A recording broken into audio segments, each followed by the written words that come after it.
marah-marah dulu Pak. Kalau ada jelas. soalnya marah-marah. Biasa toh. Apa jadi rapat dewan toh? Jadi ini data itu BPK kan dapat dari laporan, mungkin dari yang lain-lain tidak pernah dan lain sehingga bisa mengerti. Memang jujur ada dissenting opini yang berbeda di kalangan DPR itu seringkali begitu. Tetapi ketika kita melakukan kita melakukan RDP, mereka paham dan mereka terima semua usul-usulan, saran dan masukan ya yang sesuai fakta-fakta ketika RDP ya. Betul. Ya itu. Ya, itu yang saya sampaikan di situ ya. Tapi intinya BPK tidak pernah melakukan audit langsung di PT Filomor. Jadi BPK mereka audit ke Biro Ekonomi. Ya dok, Inspektorat AI tidak bisa masuk ke kita sejak kita memimpin karena apa? Kita tidak ada pernyataan modal. Kecuali kita menggunakan dana negara, dan pemerintah daerah. Jadi kita pakai audit independen. Tiap tahun ada AKP dan itu bukan AKP yang kita pakai tiap tahun dia pakai supaya kita bisa ngatur, enggak, kita buka bidding. Jadi kalau teman-teman dari tahun depan teman-teman punya teman di sini AKP bagus, tolong ikut bidding, kita bidding. Tapi kita dapat yang begini, saya waktu diminta Pak Gub cuma satu, jangan pencuri. Itu yang saya pegang. Karena kita kan kita nih di BUMD hampir sama kayak Pemprov, setengah ada di jaksa dan polisi dan lain-lain, pemeriksaan dan lain. Itu yang kita jaga.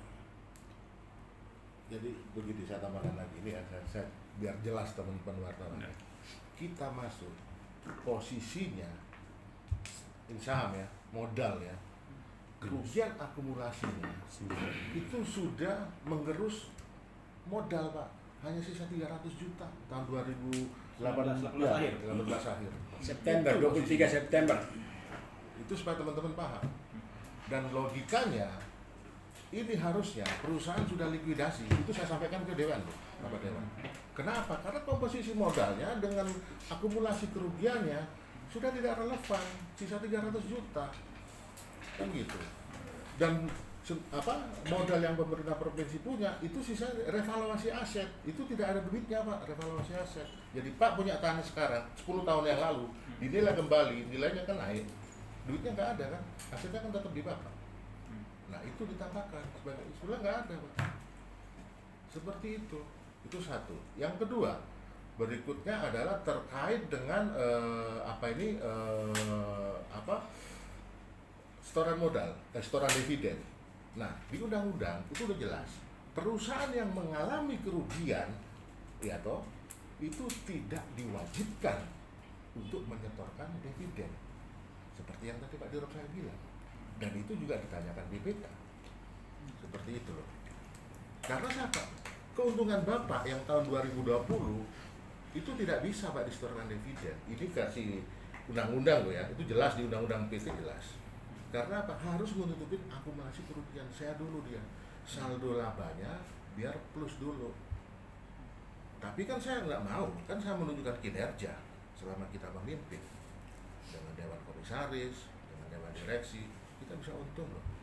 Dan diketahui pada September waktu kita adu due diligence, ruginya 7 miliar. September itu kami dia waktu pertama kali menjabat 2018 akhir kerugiannya 1,3 M. Dari 7 M 1,3 M. 2019 kita 13 juta rugi. Kenapa itu masih rugi? Kita store pajak Pak, ingat itu dicatat. Utang pajak 1,8 miliar. Itu ingat itu. Terus kenapa masih bisa untung tadi laporan BPK tuh? Tadi kan ada temuan bahwa seharusnya untung 400. Nah, coba Pak jelaskan. Jadi kenapa ada dari 13 juta lalu BPK datang periksa ternyata masih untung 400. Itu masih ya, kalau Pak Fahmi orang akuntansi pasti Pak Fahmi mengerti. Ada beban-beban yang sudah dibebankan duluan ternyata tidak harus dibebankan. Seperti itu. Contoh kecil lah. Itu bukan ternyata uangnya ada di mana begitu. Tapi itu bisa saja ada beban-beban yang seharusnya tidak perlu dibebankan di masa yang lampau. Jadi pas kita cek kembali, oh bisa saja seperti itu. Itu sebenarnya hanya administratif, bukan tiba-tiba, wah ini ternyata ada untung 400 nih, jangan-jangan uangnya dipakai atau dikemanakan. Tidak seperti itu juga. Nah, kira-kira seperti itu. Dan satu lagi Pak, Terakhir bisa.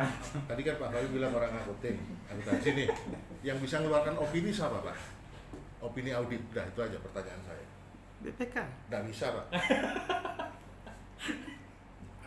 Kantor akuntan publik. Akuntansi Ya. publik. Itu yang bisa berhak merubah, tolong rubah nggak benar, itu yang bisa mengoreksi Pak laporan keuangan kita. Seperti itu.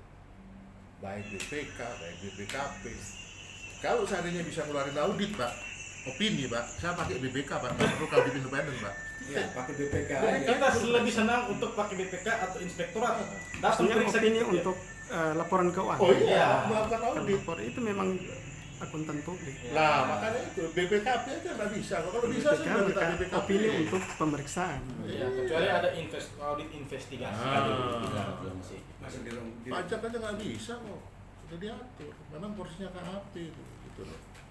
Itu Pak Fahmi. Gitu. Jadi itulah pertambahan dari saya. Saya pikir sudah. Biar jelas. biar terbuka toh.